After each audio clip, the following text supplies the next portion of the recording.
December 23కి సంబంధించిన current affairs. డిసెంబర్ 23న నేషనల్ ఫార్మర్స్ డే అనగా జాతీయ రైతు దినోత్సవాన్ని జరుపుకుంటాం. దీన్ని కిసాన్ దివాస్గా కూడా అంటాము.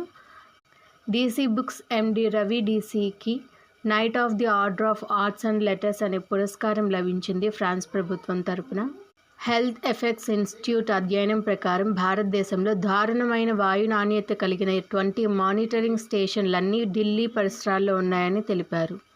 భారతదేశాన్ని అంతర్జాతీయ విద్యా హబ్గా మార్చేందుకు బాధ్య విద్యాకోశ్ అనే జాతీయ పరిశోధన నిధిని ప్రతిపాదించిన నీతి ఆయోగ్. కేంద్ర ప్రభుత్వం బ్యూరో ఆఫ్ పోర్ట్ సెక్యూరిటీ అనే చట్టబద్ధమైన సంస్థను ఏర్పాటు చేయనుంది. భారతదేశం, వియత్నాం మరియు ఇండోనేషియా దేశాలతో బ్రహ్మోస్ క్షిపణుల ఎగుమతులకు సంబంధించిన ఒప్పందాలు. భారతదేశం తన కీలక స్థూల ఆర్థిక సూచికల గణన కోసం కొత్త బేస్ ఇయర్ డేటా సిరీస్ను 2026 ఫిబ్రవరి నుండి ప్రారంభించనుంది. డిఆర్డీఓ మరియు రాష్ట్రీయ రక్షా యూనివర్సిటీ మధ్య అవగాహన ఒప్పందం. ఒమన్ సెంట్రల్ బ్యాంక్ దేశ చరిత్రలో మొట్టమొదటి పాలిమర్ 1 రియల్ బ్యాంక్ నోట్ను డిసెంబర్ 2025లో ఆవిష్కరించింది. భారత సైన్యం మరియు Netaji Subhas university of technology మధ్య అవగాహన ఒప్పందం. జీన్ ఎడిటింగ్ పరిశోధనలను వేగవంతం చేసేందుకు centre of excellence for CRISPR innovation and translation అనే ఏర్పాటుకు ఒప్పందం కుదిరింది.